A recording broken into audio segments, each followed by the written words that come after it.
all it takes is one match. One match, you win one match at the right time, you get a win, it's like, oh, it can change really quickly. So like that's just kind of the mentality I'm trying to have now, is understanding like, yeah, things have been a little tough, but it just takes one. You get one match at the right time, it can change your entire year. Welcome to Tennis Insider Club. I am Borja Duran, and together with my partner, Caroline Garcia, here is where tennis stories and life conversations intersect. Join us as we uncover the untold personal journeys of the icons of the court. I hope you will enjoy this conversation. For me, it was a real privilege. Before beginning, don't forget to subscribe to our channel so you don't miss our next episodes. Also, it will mean the world to me if you can share this episode with someone you think will enjoy it. Thank you. Chris, thank you so much for being with us today. Thank you for having me. First question, how did you start with tennis? So I started with tennis. I have an older brother who's about 13 years older. And when I came along, he was already involved in tennis. So it was a natural progression. My dad would be out playing tennis with my brother because my dad picked it up as an adult.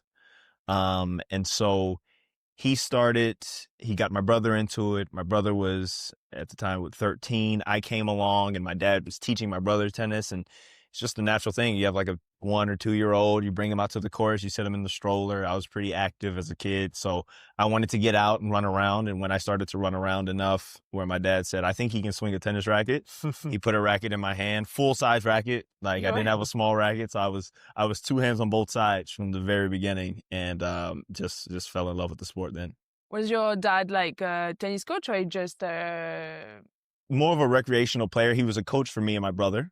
So we were kind of the his main pupils. He also taught a few other kids like in our area who were interested in tennis. A few of them actually went on to go to college and got a college scholarship. So that was really cool. Yeah, it was really cool. But it was really it was my dad in my early years. I got really lucky though that being in Atlanta has a very rich tennis culture and a rich tennis history. I think if I'm not mistaken, Atlanta's the largest tennis market in the country, in the US per capita. So we have tons of leagues and tons of people play tennis. They love tennis. And growing up in Atlanta, there were a lot of tennis players who came before me who, my brother was a role model. There were also other tennis players as well that I could look to and see doing really well. We had let's see if I can throw some names out that you might know. Jamia Jackson. So Jamia Jackson, Jamia got up to around 50-something-ish WTA. She now coaches at Arizona State. She's coached on the women's side for the USTA. So maybe I know her. Yeah, she's a bit older, though. I think she even ended up going down to IMG around the time Maria was down there. I guess probably. So Jamia Jackson is one. There was another player, Jewel Peterson, who her dad ran a massive tennis center and had a lot of tennis players come through. She played at University of Southern Cal and went on to, I think, get around 300 WTA. On the men's side, we had guys who went on to have phenomenal college careers. Jackie Jenkins, another one, Jermaine Jenkins, who coached Naomi Osaka he was with Venus, traveled as Venus's hitting partner for a long time, then went to do Naomi Osaka for a couple years. So Jermaine, and then his younger brother, Jameer, who was with Serena for a lot of years. He stayed in the USTA. He went to the USTA. So those two were like my big brothers. They were like the first tennis players. Jameer, especially because he was a little bit closer in age. I think Jameer's got to be. So he did like hitting partner / coach. Yeah. So Jameer got up to, he was number one in the U.S. in like 14s, I think 16s, maybe 18s as well. He went on to college where he had one of the craziest college careers. He was number one in the country, singles, doubles. They won the team event when he was there. He won NCAA's doubles, and he lost in the finals of NCAA singles to Blas Rolla. He went on to play pro. He got up to about 180.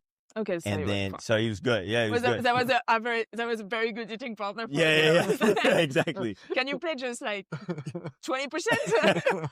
So he was like a big brother to me. He was like the first as a young kid. Obviously, I had my older brother, but outside of that, you want to see someone who's traveling. I remember Jameer was sponsored by Adidas and Babolat. So I used to wear Adidas shoes. I used to wear ankle braces for no reason, only because he wore ankle braces. I wanted to be just like him. I used to use every racket up until the age of 14 that I ever used was one of his old rackets because he was sponsored. He got new Babolat rackets all the time. So this is a funny story. So every racket I used was a Babolat Pure Drive all the way up until about 14. Okay. And then I think at that time, Jameer was playing pro and comes the next part of probably the person who had the biggest impact on me outside of my family was Donald Young. So then I went to start practicing with him again in Atlanta. So it's like like between 15 minutes from my house, we had so many great tennis players that allowed me to kind of see it and be like, wow, maybe I could play pro tennis. So Donald and his family relocated from Chicago to Atlanta.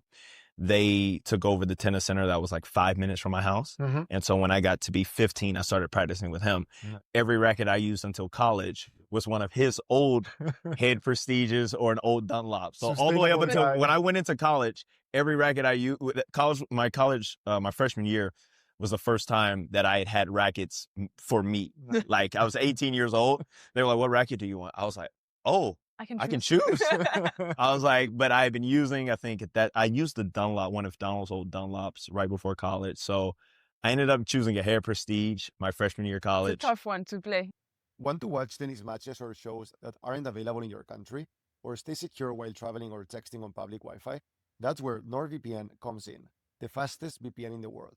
It lets you switch your virtual location, protect your private data, even save money on flights and subscriptions. I've been using it the last 2 years while on the road, and it gives me peace of mind knowing my connection is safe, whether we are at a tournament, on a holiday, or at the airport. Right now, NordVPN is offering Tennis Insider Club listeners an exclusive deal. Go to nordvpn.com/tennisinsider and you'll get a huge discount plus 4 extra months on the 2-year plan. And there's no risk with their 30-day money-back guarantee. Again, that's nordvpn.com/tennisinsider. The link is also in the episode description and in the QR code on the video episode. It's a tough one. But then, funny enough, my sophomore year, I traveled with Donald after my freshman year of college. He took me with him to pro tournaments in the summer. And then I ended up switching to Technofiber my sophomore year, which were his old rackets again. So I only had 1 year of new rackets. And then I went back to his old hand-me-downs, and I used those literally all the way up until I turned pro. And they were like, I said, can you give me the same rackets you give him? They were like, yeah. So that's how I kind of got my rackets. But I mean, I just had a lot of players in that Atlanta area that just gave me inspiration. Jameer, if he was in town, he would come back in town to practice with me. And as like a 13, 14-year-old kid, that's like the coolest thing. And then when I got 15, I started practicing with Donald consistently. And he was actually the first person to take me out of the country. I was 15. I was finishing, I think, my sophomore year of high school. And his parents came and said, hey, would you want to travel with Donald for the European clay court season? And I was like, what? They were like, yeah, we want you to go with them to Madrid, Rome, Nice, and Paris for the French.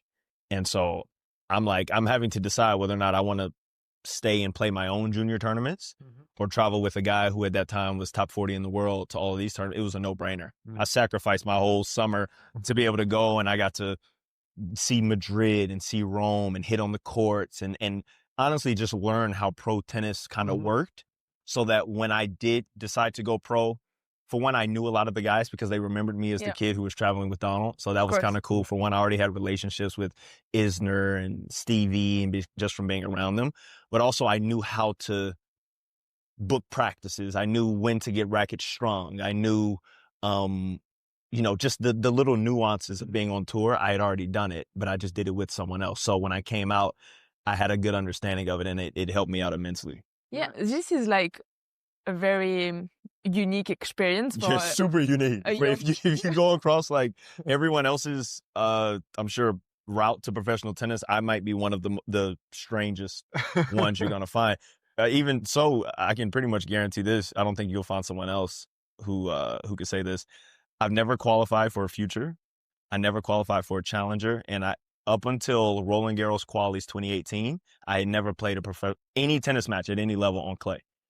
Okay, this is kind of late. Yeah, 2018. Next thing I know, I do well in 2 Mexican challengers in altitude. And it's like, hey, you're that 180. Doesn't count. You're 180. Well, they were on hard, but it was like, you're 180. You qualify for Roland Garros Qualies. It was like the last week as well. I was like, oh, I got to go play at the French. Okay, what clay court shoes? I remember I got to find them. And like, so that my first match ever on clay was Roland Garros Qualies in 2018. The spring after I turned pro. I never played on clay before. Not even the green clay? Oh, yes. No, never played a match. I practiced on it because when I'm traveling with Donald, I've never played a match. I think my memory is pretty fuzzy, and early years.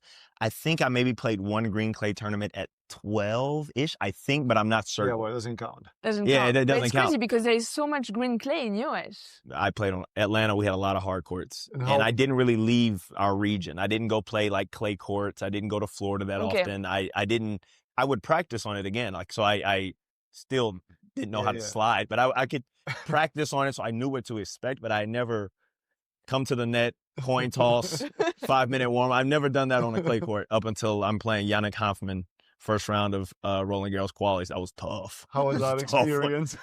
I mean, the thing about the French, and again, because I had been before with Donald, I knew that if it was warm, the ball can move. Yes. So I would go, if it's a warm day, I think I can serve my way and get some holds, and then we kind of figured out it wasn't that warm. Yeah, I mean, I showed up. I can share the feeling. I showed up and I was like, okay, oh, it's a little, let's see the weather. it's a little gray, it's a little oof. But Carlo, yeah. 1 month before, she's already checking the weather. Exactly. Oh, I'm before doing the gets same to thing. Paris. If it's a hot day at the French, I'm like, okay, all right, we have our kick chances. serve, it's go get up. I can pop some big serves. I can play first ball forehands. When you go out and it's cool and you're like, ooh, yikes, this is going to be tough. But yeah, so You can even that's how have the you little need. drops or the wind. Exactly. I'm You're like, like- we stop when it's raining, right? And they're like, no, you got to keep going. I go, wow, this is new. But yeah, so that's just a one little thing to show like how unique my experience was in comparison to other players. And then like going back a bit, like to college, how is that experience? I thought college was great just Mhm. because coming out at 18, I was nowhere near Yeah. good enough or ready enough to play pro tennis. Honestly, I didn't even know if I was good enough to play pro tennis because so much of my junior career, I didn't have the same level of success that I had seen other Americans who Mhm. went on to go pro. Yeah. Like, Yeah. you look at some of the Americans who went on to go pro, like they've been winning the 18s nationals or they've been playing ITFs. They had kind of established themselves as one of the best, not just in the country, but in the world. I wasn't like that. I was like one of the best in my state. Mhm. And that was in the region as well, but that was kind of it. I was never really a threat to win a big national event. Like I wasn't. Yeah. So going to college gave me the opportunity to develop my game. Mhm. It gave me the opportunity to build my body. Yeah. And I think it just gave me the opportunity to learn from playing a lot of matches. Mhm. It's like I went into it understanding in the fall, we're going to play 4 fall tournaments. I'll get 2 or 3 matches at least during that. And then when the spring comes, we're going to have a match almost every single, 2 matches almost every single weekend from middle of January all the way until about end of April. Yeah. So that's a lot of matches that allow me the chance to learn from, make mistakes, Mhm. learn from mistakes. Also being an aggressive player and being a tall player, I'm sure as you know, it can take some time to figure out how aggressive do I need to be here? How much do I need to sit back and allow the opponent to make some errors? But my coach in college did a really good job. Like from the very first time I came in, Kenny Thorne, he goes, we're trying to develop you so that you're a better player once you leave. Yeah. We don't want you to peak here in college. So That's good. that means we need you going after your first serve a little bit more.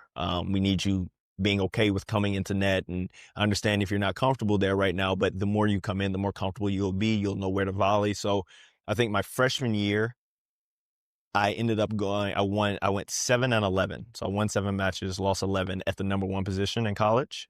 My coach didn't waver. He was like, you're fine. You'll figure it out. My next year, I went 17-2. Okay. Okay. And then the next year, I went 17-2 again. That's a big improvement. So it was a big improvement, and I think it was something that he saw in me early on, also with my game style. He goes, I think he's got something. We just need to give him some time. Mm-hmm. That's not time you have if you turn pro at 18 and you're Yeah. going out there to futures and you're playing week in and week out and you're losing, and then you got to wait a whole nother week and you're training, and you show up a little nervous, you lose, or you win one, got to play again the next day, you lose, you're out for the week. College just gave me time to focus on my body, understand my body, and play matches and get enough matches to where I'm like, okay, I've been in this situation before. I know I'm more comfortable here. I know what I need to do. So I think those are the things that it taught me about my body, allowed me to develop my game, and just honestly just taught me a lot of life skills that I still use today. Yeah, exactly. On the mental part, you think it's helpful also, like to grow on this like maybe more safer environment, right? With coaches, with like colleagues. Do you think it's like something that then after when you're by yourself really helps? Yeah, 100%. For me at least. I think the biggest thing for me was time management. Mhm. Understanding that I have this amount of classes, I have strength and conditioning here, I have practice here. you start to balance a lot of other things. And in a way, when you turn pro and tennis is your only thing, you're like, oh, this is way easier. Yeah. I'm not balancing. Life is easy. Yeah, life is easy. I can, when are we training? This is the training slot. This is the gym slot. This is the recovery slot. Like everything is already kind of structured because I went from an environment that forced me to be structured in the first place. So now you get that for 3 years. In my case, 4 years if you stay the full time, and then you come out, you're like, wow, I got the whole day. Like I don't have to go to an 8 a.m. class. I can practice at 10 to 12 if I want. And I can show up at 9 to do like movement stuff beforehand. And I think you just start to figure it out. So time management for me has always been probably the biggest takeaway for college. Or the thing that I took the most away from the mental aspect for college. And do you think also like maybe having already a plan B, because going to college like gives you some skills that you can apply like in other things outside of tennis, right? Also you probably make some good connections. Having that plan B, okay, like if tennis fails, I have something else. You think that gives you also like more peace of mind or like more? I think it can, but it also can work against you because I do think that there are some players who maybe had the ability, but were with too many options. They had the ability, but had a few other options. And I've seen some that I thought were incredible tennis players leave college, give it a few months, and then quickly jump ship and get into something else. Again, I mean, that's just me watching from the outside. Maybe they just didn't want to do it as long. I don't know.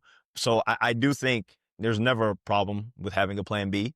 But I do think for some people, it can free you up to say, listen, I got my degree. I'm going to play for 18 months or 2 years. I'm going to give it a real try.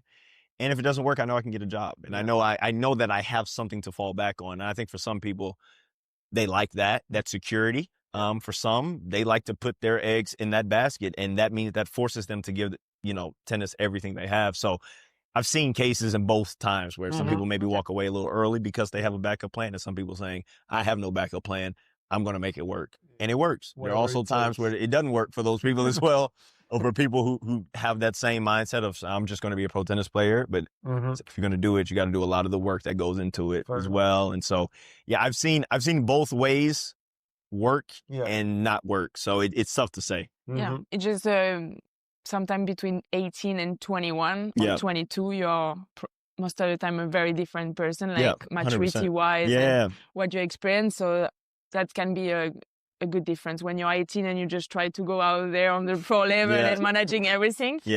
At this age, 3 years change a lot in your mindset or maturity. So how was the transition, like from finishing college to starting to play on the tour, traveling full time? Was it easy for you?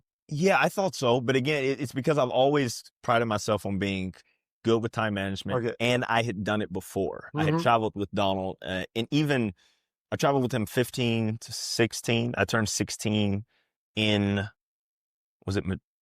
Madrid, I believe? Yeah, it wasn't bad. It wasn't bad. It was the year of the blue clay. I don't know if you remember the blue clay. Yes. Well, I didn't play on it, but I remember. Yeah, it was. Yeah, I was there for that year, the blue clay. So it might have been Rome, actually. I think it might have been Rome. I turned 16 in Rome. But then I also traveled with him in college. I think after my freshman year, I went with him to Canada, and he played at 1,000. So again, a lot of the players saw me at 15, 16. Now I'm 18, turning 19, and I'm out here again. I'm practicing. I'm better, and so I'm just better equipped. It's like the schedule would come out, and I would say Donald is playing at 1 o'clock. In my head, I know, okay, so he's probably going to want to warm up at 12 or 11:30. So that means we got it. And it's easy to work backwards. It's like 1 o'clock match, warming up at either 11:30 or 12. That means you're probably in the gym warming up about 30 minutes before that. So I knew how to formulate my day because I had done it already and I had seen it done at the highest level. So it was, that transition was fine. I was also lucky I had a few guys who also went, or one guy in particular who went to Georgia Tech as well. He was there, I think, 3-4 years before me, Kevin King, who was playing at the same time. So it was like I was traveling. Kevin was also our volunteer assistant at Georgia Tech my sophomore or junior year. He was rehabbing a hip injury. So he was the volunteer there. I then go pro. We're playing some of the same tournaments. When I did well in Mexico, he was right there. Like, so it felt, I wasn't completely by myself. And I think that helped out a lot, having a sense of like familiarity with the people around and a lot of other Americans who were also coming out at that time. Did John Isner went to Georgia? He went to Georgia. Yeah, he's our rival. We don't like. Oh, it's not the same? No. I went to Georgia Tech. Okay. Oh, okay. I went to Georgia you Tech. got me confused there. Yeah, There's yeah, so many universities. no. I'm like, same. No. John went to University of Georgia. And so yeah, we have a bit of a rival. It's more of a, I'd say, a one-sided rivalry Sorry, right now. we gotta try to get a win to try to make it a little bit more competitive. But yeah, that's our cross-state rival. Okay, got it. When then you try to go to pro, you are around 200, a bit better than that, and you ask your agent to try to find you something, maybe another option if you don't make it. Yeah. What was your mindset at that moment? So that moment was funny because that was 2021. Yes. 2021. Yep. I think I lost second round Wimbledon qualies, came back to the US. I think I lost first round in like 2 challengers. I wasn't playing well that summer in particularly. And I noticed that Tennis Channel was starting to allow current players who may have been out injured, or Taylor Townsend in her case, she had just had her son Aiden, and she was working her way back. They were allowing current players to come on and try commentary. So I had seen Taylor do it, and I was like, man, Taylor's really good at it. I was like, that looks like it'd be a lot of fun. And Taylor and I, again, she's from Atlanta. We're similar age. We grew up also. Donald's parents, Coach Taylor at a young age. So like I've known Taylor since I was probably 9 or 10 years old. So she's always been a friend. So I saw her doing it. And I'm like, man, she looks like she's having a blast. And I was just in a slump. I was like, there's slumps come here and there throughout the year. And I think I showed up at the US Open. I told my agent, I said, hey, at some point, let's sit down and let's just kind of catch up and talk. This is before quali started. So I lose first round of the Chicago Challenger. I'm supposed to go play in Vancouver the week before US Open qualies. I end up getting COVID. So I don't go to Vancouver. I stay in Chicago like another 5 or 6 days. In the hotel room, didn't leave. I ended up testing negative. I flew to Atlanta to like grab clothes and then flew right up to New York for the Open. And I remember I hadn't done anything for 5 days, so I wanted to practice a lot. And like my first day, I practiced with Jack Sock and Brandon Holt back to back. 90 minutes in, I'm cramping. I'm like, oh my God, I have nothing. I haven't done anything. I'm panicking kind of in my head. So now I'm really telling my agent, let's definitely talk after I'm done, because this is not going well. And I end up qualifying in, and I end up losing to Francis first round in 4. So I'm feeling a little bit better about myself. I think. So you qualified. I qualified. I actually somehow found a way to qualify. I think I beat. That's not too bad, yeah. Yeah, that year I think I beat Sebastian Baez last round qualies. I beat another guy, Daniel Galan, who later went on to become top 100. I think second round qualies, something like that. So I pieced together some good wins. And so I lose to Francis in 4. My agent and I, we sit down and we talk, and I go, hey, like, I'm just kind of in a bit of a slump right now. I'm just thinking, could you reach out to tennis? It wasn't like I'm ready to quit. It was more like just talk to them and just see what's out there. I noticed they're letting players do it. Is that like a normal thing, or like kind of what's Tennis Channel thinking? He goes, okay, no problem. We'll reach out. And so he reached out to Tennis Channel. They were super excited. And they were like, well, when can you come to Santa Monica, which is in LA, and, for a week and call some matches? I said, oh, the clay court season next year. I don't plan on playing too many tournaments on clay. So why don't we just start it off there and see if maybe, I can sacrifice a week during that time of year. So I went during the clay season, 2022, and I did it, and I really liked it. I was like, wow, this is fun. Like, this is really, really fun. I'm really enjoying it. I then ended up doing it again the end of the year in 2022. And again, I was like, man, this is fun. And also, right after I did it at the end of the year 2022, I ended up going from there into having a really strong 3-week stretch indoors. I ended up finaling a challenger. I lost to Ben Shelton in the final. I finaled the next challenger. I lost to Ben Shelton in the final. And then I went to a third challenger. I lost to Alex Vukic in the semi, who lost to Ben Shelton in the final. Okay. So I was playing some really good ball, and this was coming. I had called, I believe, that was the year, if I'm not mistaken, Felix went on a run on the indoor season, end of the year 2022. 2022. He went on a run. He won like 2 or 3 tournaments back to back. I remember I called his final in Basel against Holger Rune. Mm-hmm. So we called that match Sunday. I ended up flying from LA to Charlottesville, Virginia, have some flight troubles, end up getting in early in the morning Monday, and they put me up to play Monday evening.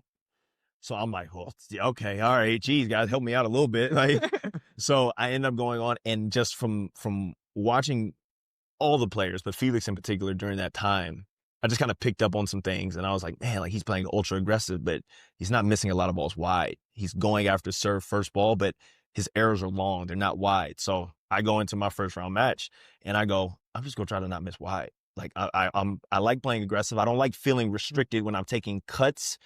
I don't like feeling, coaches have always told me, oh, you want to avoid the net and avoid wide. I'm like, listen, I have a one-track mind. I got to focus on one of them. If I'm focused on this and this, I'm going to be rolling it in the middle of the court like this. I'm like, I'm just going to be playing massive targets through the middle. I'm like, I need to have some freedom. So I said, all right, I'm going to take the net out of play. I'm just going to focus on not missing wide.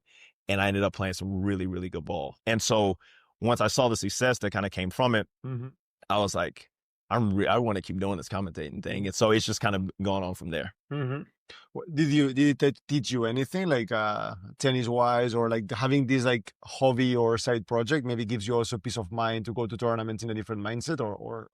No, I think it certainly taught me things, but I think I love watching tennis, but I think like a lot of tennis players, I get enamored with watching the highlights.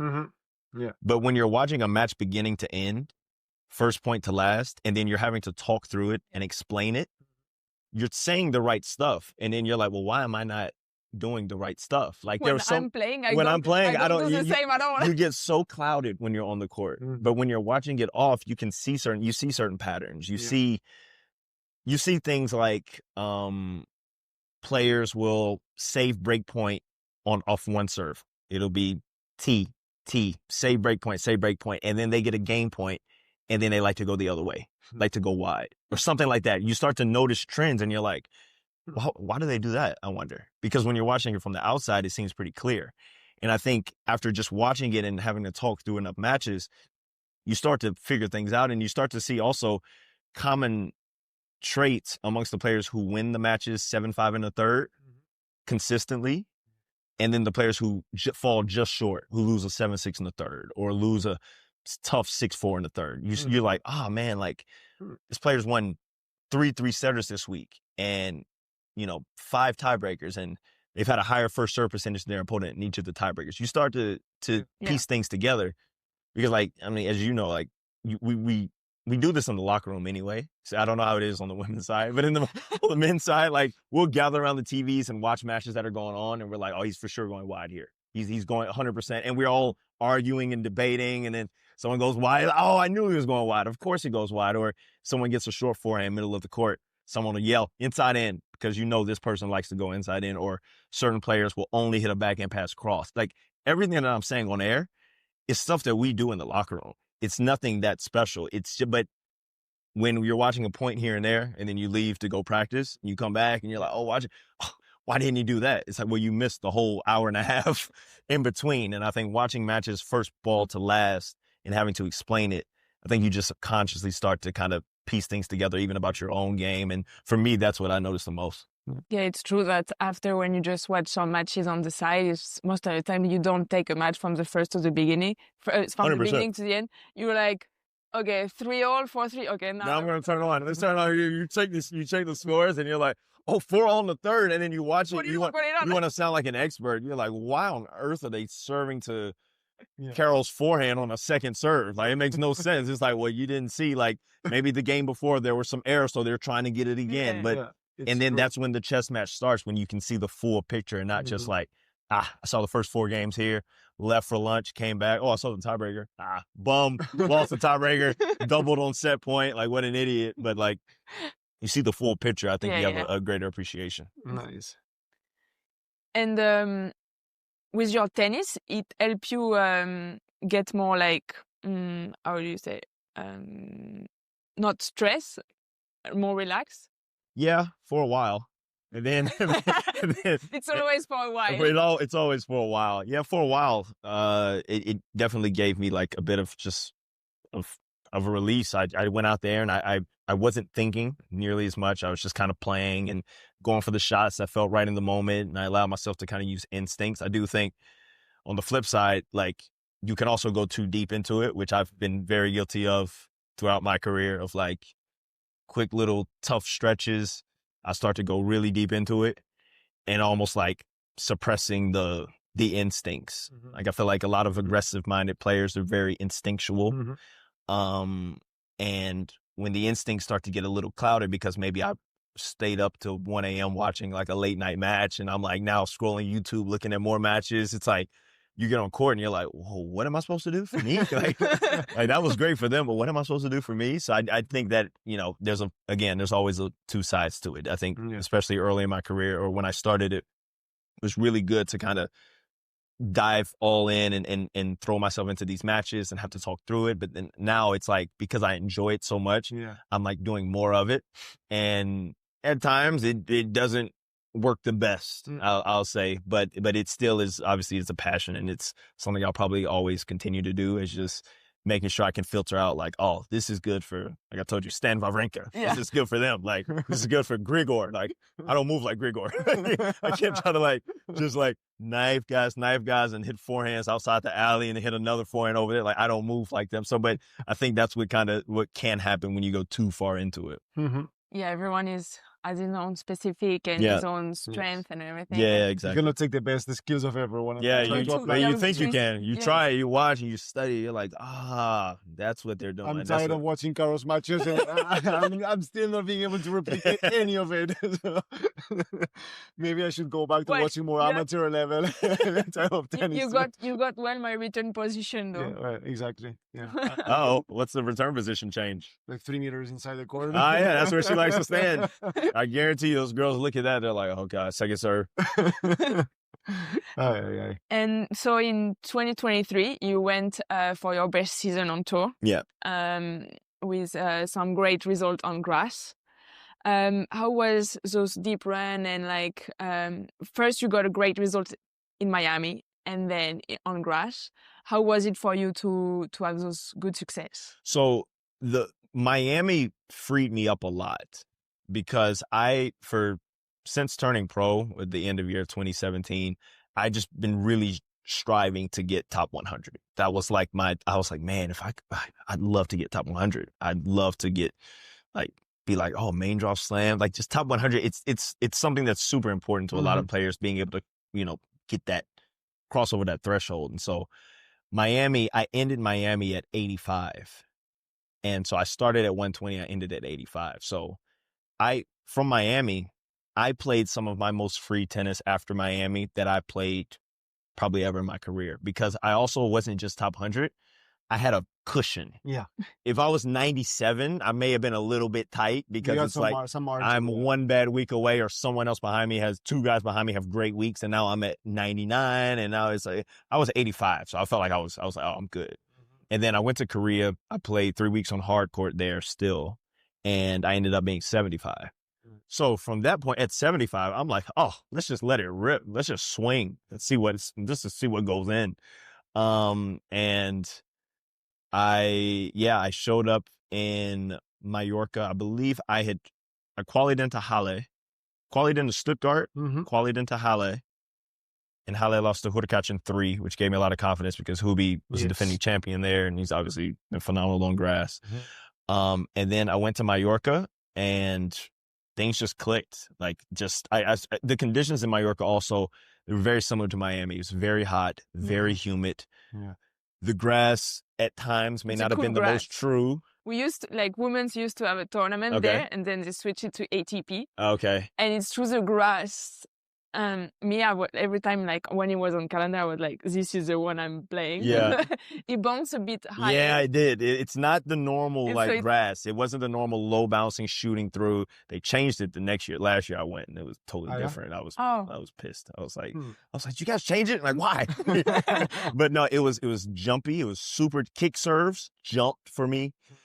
flat serves were getting up, and I played some really, really good ball. I played, I think, Mickelson first round, beat him in 3. Played Ben Shelton second round, beat him in 3. Played Lloyd Harris third round, had to save quarterfinals, had to save 5 match points, beat him 7-6 in the third in 3. Mm-hmm. And then the semis, I think I played Rinderknecht. I think I got him in straights, and then in the final, I played one of the best matches I've ever played in my life against Manarino. It was like 1-4. Because he's a good crash court player. Man, he was a great. He final like her talking about the week before, I think, if I'm not mistaken. So I went into it like, God, like, because I played Adrian in Miami as well. Yeah. And so in my head, I'm imagining, on a grass court, that ball is going to be so low. It's going to be tricky. But because the grass bounced a lot higher, Okay. and as you know, grass is tough to defend on. So if you can get one strike to the corner, the players get out there, unless you're center or Djokovic or Carlos who are sliding on the grass, and you hit it, and you got to take a few steps to stop. So if you get one shot to the corner, you're kind of on offense the rest of the point. And I played some really good ball there. I think first, it was 1-4 in the final. Okay, that's a good one. And I remember when I got maybe a double break first set, and then so he got on the board, I held, and then I broke him first game of the second. And so in my head, I'm like, I got 5 more holds. I got to hold 5 more times. I'm like 5 holds. That's not the way you're supposed to think. No. So like, it's not. Sometimes you can't cannot help avoid it. Like, I'm in the final of a 250 for the first time. Like, so my mind immediately goes to, I just got to get 5 holds. I got to get 5 holds. Got the first hold. He's serving. I'm kind of just like, missed return. Sorry, let me serve again. Like, trying to get through it. And I think I had a tough game on his serve, maybe like a 30-all late in the second. And I'm like, okay, let's go try to get the double break. I don't get it. I'm like, no, he's going to break me now for sure. And luckily I was able to play really well at the end of that second and won it pretty convincingly. And so, yeah, it like you say, that grass season started really with Mallorca. And taking the first title, you go into Wimbledon with a lot of confidence. And then I just kind of rode that whole wave, because going from Mallorca to Wimbledon was a complete blur. It was like the final. You gonna?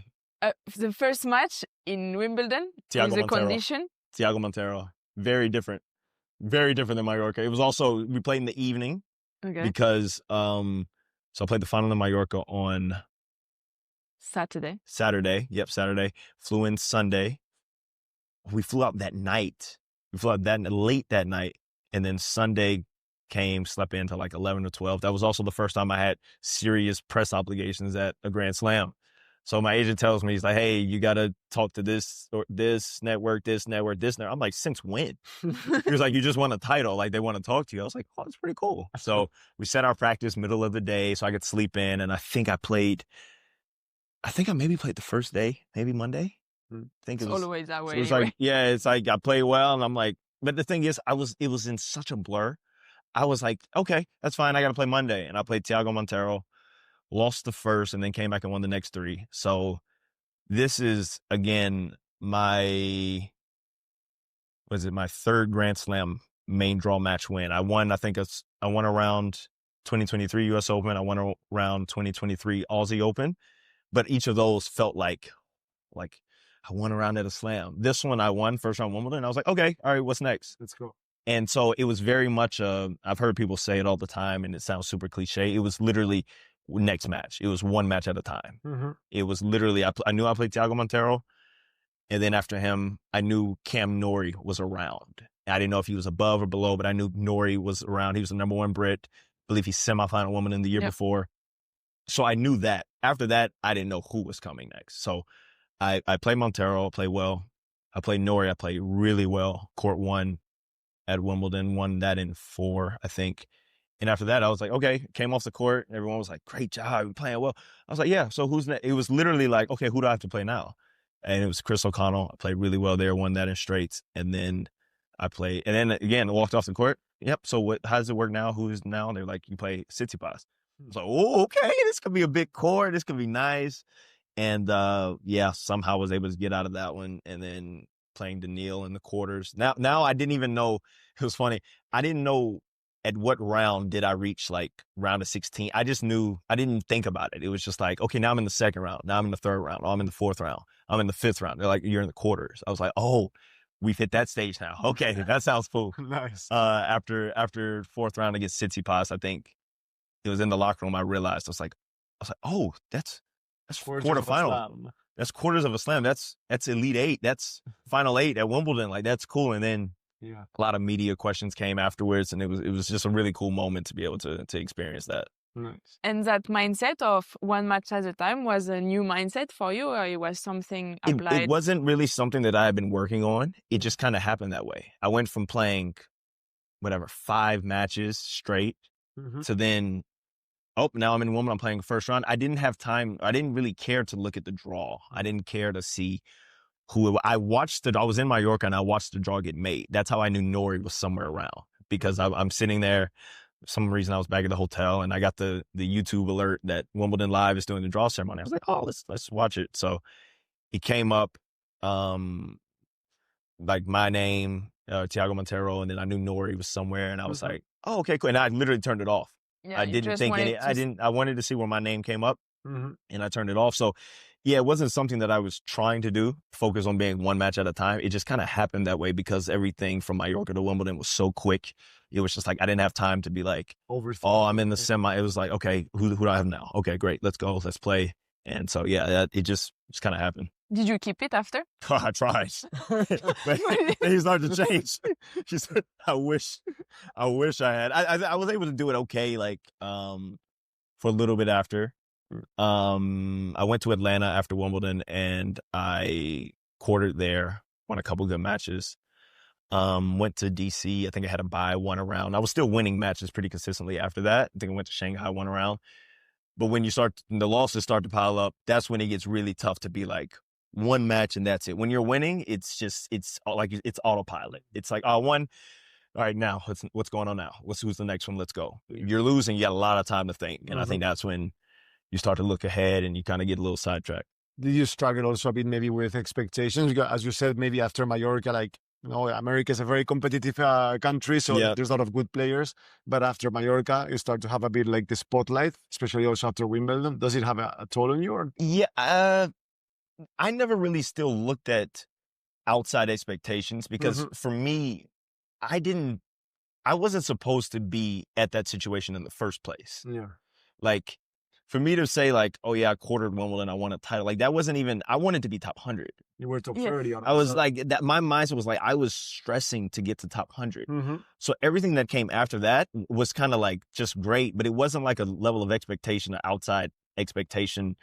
I don't think that was thrown on me. I think a lot of people wanted to see me do well. So you gained a lot more support. Some people like wanting to see you do well, but like that didn't really bother me. I think that my own expectations were the toughest thing to deal with because again, when you go from not knowing or believing that you could be a top 50 player and then you do it, now you're like, wow, well, I want to hold myself to that standard now. I want to go back to top 80. I want to, it's like, I want to stay here. I want to go up even more. Like if I didn't think I could do top 50 and I ended up at 30, like, could I maybe get top 20? Like it's like a world of possibilities.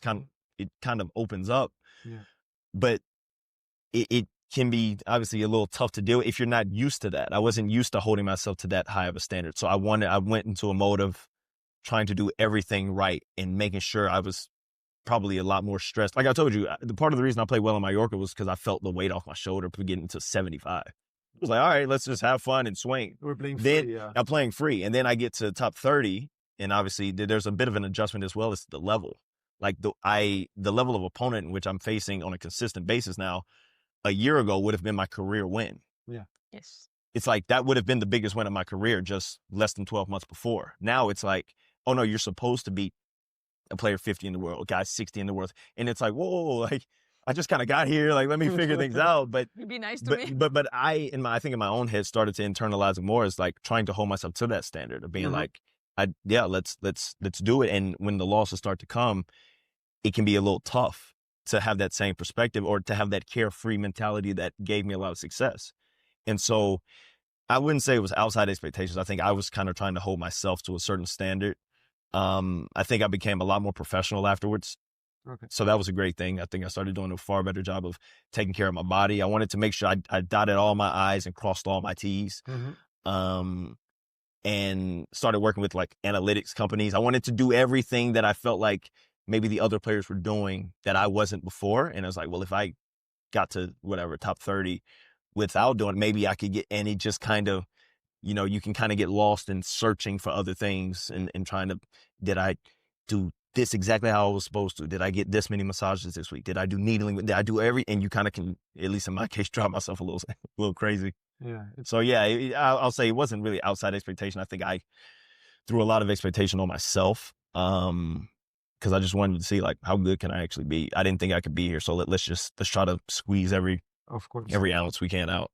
It was almost like trying too hard at the end, no? Yeah, 100%. Trying to make it too hard that after it didn't like the instinct was gone, maybe. Or... Yeah, I would say that. I think. I mean, I don't know. Yeah, no, I think it's fair. Then it just begins to be like, okay, let's just find it again. Let's try to find that carefree attitude. A lot of people that I've talked to watched me play over the past, say, like year or so. They're like, man, like you were playing where you were laughing on the court, and I would joke with my coach. I would go to the towel box. Guys would ace me on 2 break points or something, and I'm like, hey, you told me to say why? Like kind of joking, like not seriously being upset, or I'll be like, man, I didn't think I was going to get that ball. Like saying all this at the towel box, and I'm laughing and joking, and people are like, you're just smiling so much. And then you start to lose. There's no laughing and smiling and joking anymore. Like, it's a lot more serious. So it can be tough to kind of get that again. You just got to try to find whatever things do it for you. Mm-hmm. And are you finding it? Slowly but surely. Still trying to find it. I found that my practices have been a lot better. My training, my mood and practices have been a lot better. I've been joking and laughing and playing in practice. The level that I played in practice, like the past few weeks, has been great.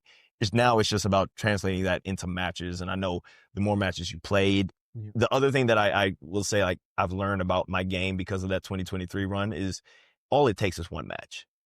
One match, you win one match at the right time for players who have an aggressive game style, like I'm sure you know. You win that one match, you come up clutch, you save break point when you need it, you play a steady like game baseline exchange when you need it, and then finish it aggressively, whatever.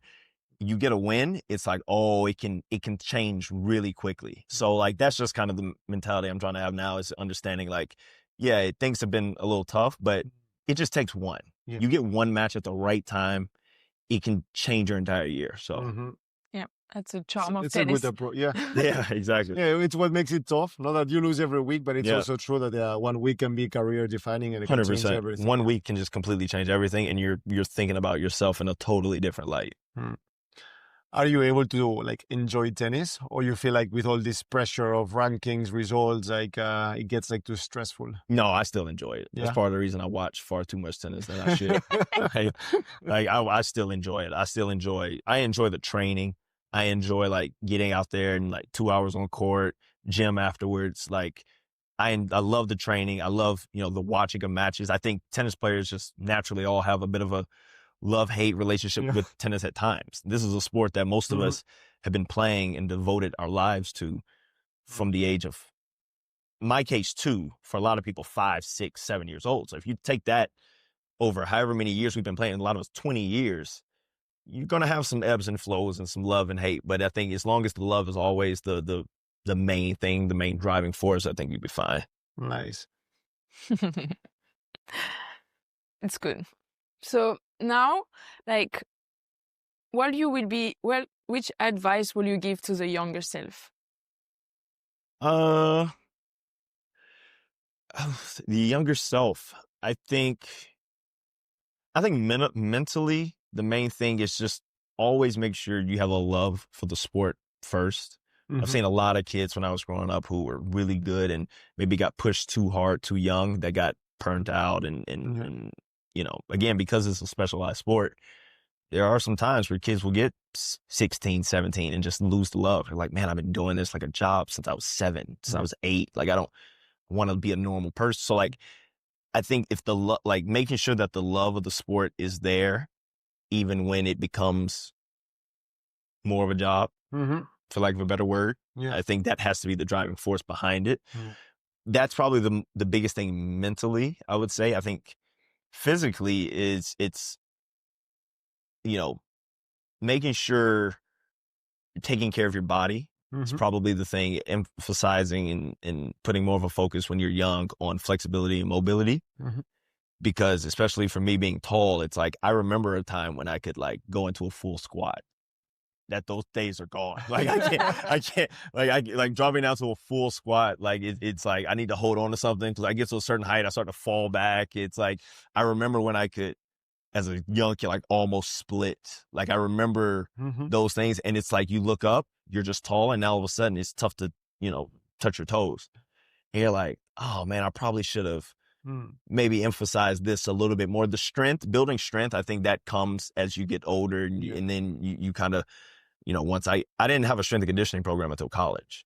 So I didn't do any S&C really, except maybe running suicides as a punishment at tennis practice. So I definitely didn't understand the importance of taking care of the body. I was just like, come out, you shake your arm a little bit, maybe jog around, and you start hitting, and then you're good to go. And I think maybe if I could do it all over again, emphasizing like flexibility, mobility at a young age from a body standpoint, that would be something that I would tell specifically my younger self. Nice. But would you say you suffer a lot of injuries through your career? No, thankfully I haven't. Thankfully I haven't, knock on wood, I haven't dealt with too many serious injuries. It's just, you're tall, your knees hurt, and get out of bed. Like, it's like, when it's time to serve, I need to tell like, give me a couple minutes because I can't jump as quickly, like, as I should right now. Like, it's like little things like that. And thankfully, it hasn't been anything that's caused me any serious time off. Nothing besides maybe a little bit of rest and some soft tissues, some needling, and I'm usually fine. So I've been very, very, very lucky with that. Very fortunate with that. But yeah, it's just when it's every time it's like time to serve, or even if I'm like playing a match and there's a rain delay and then I got to serve afterwards, my knee just gets cold. I'm just like, oh, so now I need to, and it's like a 4-minute break. It's not, you don't get serves or someone calls a medical timeout. I'm quickly like, can I serve? I just need to jump. I just got to keep it. I got to keep the knees like warm. So it's like little stuff like that, but not anything too bad. I have a question. So you're pretty tall. How tall you are? 6'7", so 201 centimeters. Okay, that's very tall. What are the advantage and disadvantage of being that tall? Well, obviously the serve, the angle that you can create on the serve can just force the opponent who's returning to have to just cover more ground. It's not necessarily for a lot of guys. A lot of players will say, oh, if you're tall, you're going to have a big serve. The speed thing isn't as much of a factor anymore because guys 6 foot are hitting 135 mile an hour serves. It's not just the speed thing anymore. There are tons of guys who will top out at a higher speed than I can, and it's not even close. I wouldn't be near the top in speed, but if I have my locations, which I take pride in being pretty accurate, and also the angle, primarily on the wide serve and my kick serve. So if I'm going slice wide in the deuce, I can get it shorter in the box, which causes it to tail even more. Okay. So the opponent, in order to counter it, you'd be tough to go wide against because you just stand so tight to the baseline. Like, you just get out there and slap a winner up the line.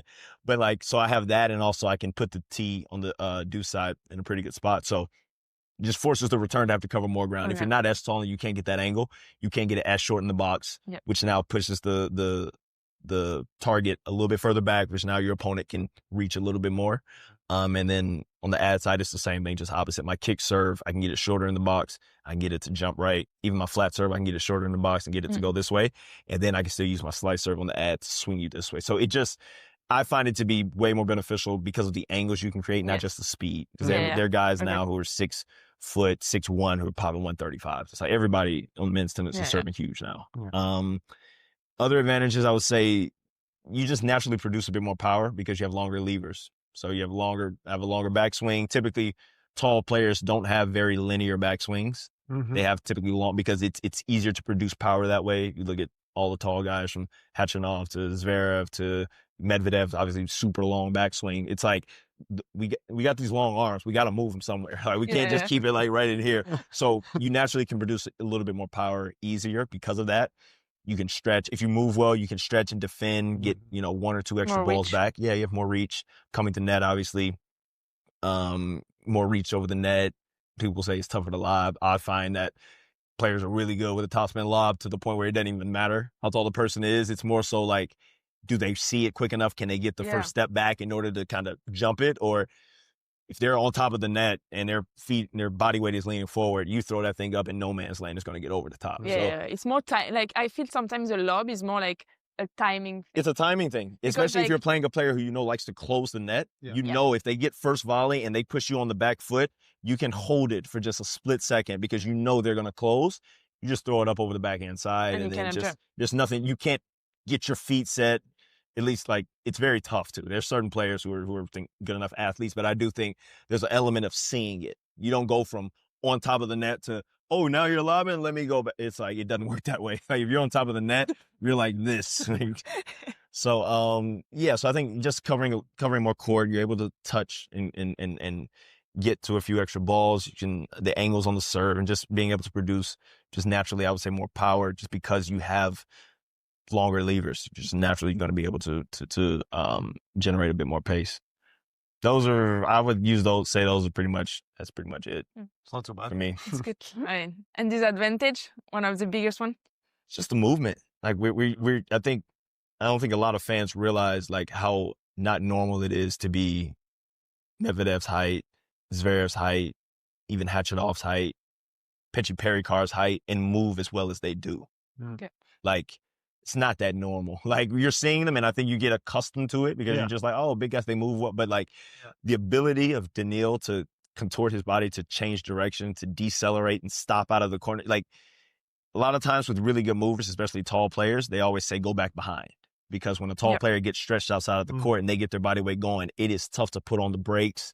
If you're defending out of the deuce side, say you're in a running forehand, say hard cross, you get it there, you start just full speed, recover. It's tough to put the brake on the left foot and then come back and then still be on balance. Daniil does that phenomenally. Like, it's a joke how well he can do it. Sasha does it exceptionally well for a guy to be that tall. Like, a lot of these guys are just phenomenal athletes. And so I find the change of direction and the movement is the hardest thing. It's the biggest thing that I've been working on recently. It's just getting more comfortable. I don't want to be having to defend in the corner, but in today's tennis, there's just no way around it. You're gonna be put out there, and you got to be okay with giving a good recovery and covering some ground and putting on the brakes. Oh, I need to go back. They went back behind. I still need to be stable enough. You're taller. Your center of gravity is higher. It's tough to just sink like that and then come back and be in perfect position. So I think the biggest thing is going to be the movement. And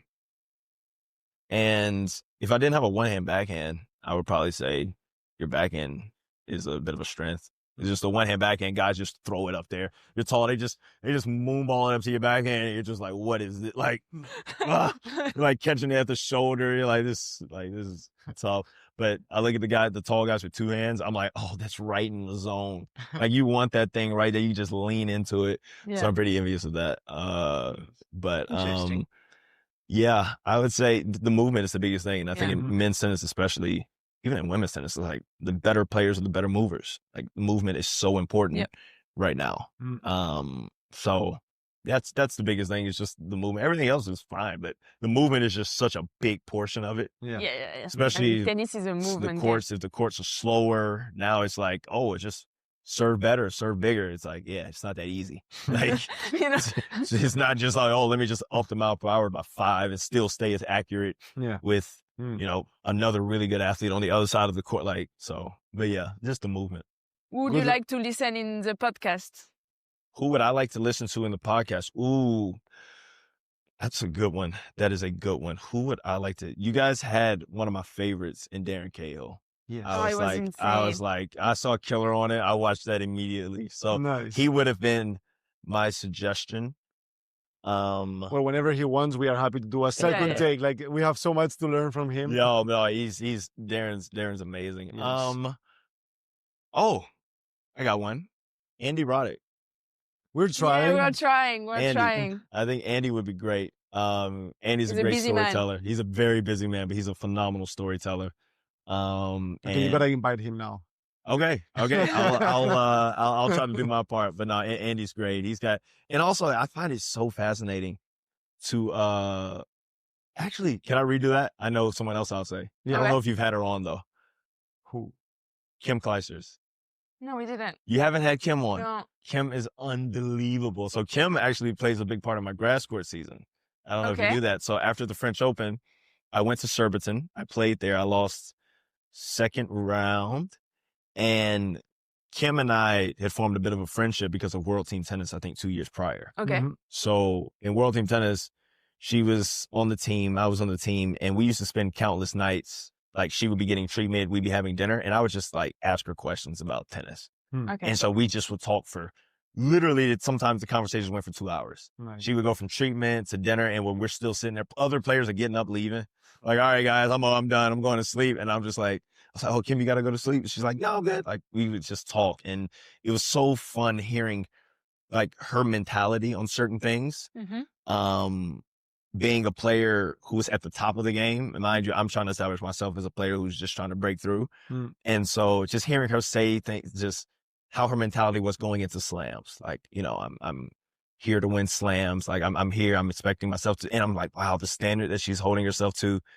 Like, I thought I was later, I ended up being pretty hard on myself, but the standard that she held herself to and just her mentality on things, I just thought was so fascinating. So we had that friendship. And so I lost second round Surbiton, and I just texted her out the blue, and I was like, hey, Kim. She responded.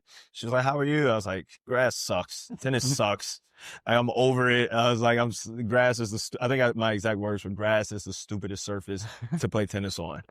And she was like, all right, tell me what's going on. And we had like a long exchange back and forth. And she gave me some suggestions, things she thought that I should, you know, try to do in practice, like play mini tennis, get used to the decelerating and multiple stops. And on grass, especially, you deal with a lot of balls inside the service box. You deal with a lot of chip come in. And so she's like, hey, like, just play mini tennis in the court just to feel your footing when you're close to the net. She was like, maybe start doing your warm up with your grass court shoes in the grass. Like, because the more footing you get, the more confidence you're going to feel. And so I started doing these little things. She was like, hey, play like slice games from the baseline. I hate that. If I'm playing at the baseline, I want to rip. And she's like, just play, because there's going to be times on grass you're going to get stretched out. You just got to chip one in the court.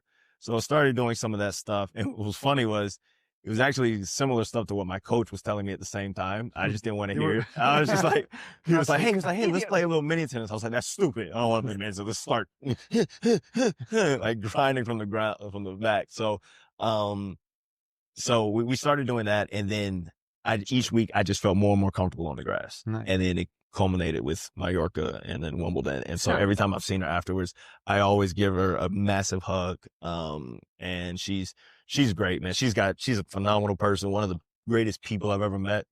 And she's got some great stories. I would love for you guys to talk to Kim. All right. Let's get it done. Thank you, Chris, for your time. Thank you so much Good for your luck. time. Yeah, it's been a pleasure. Thank you, guys. Thanks for having me. Best of luck here. Thank you. You too. Don't forget to subscribe to our channel so you don't miss our next episodes. And it will mean the world to me if you can share this episode with someone you think will enjoy it. Thank you, and see you soon!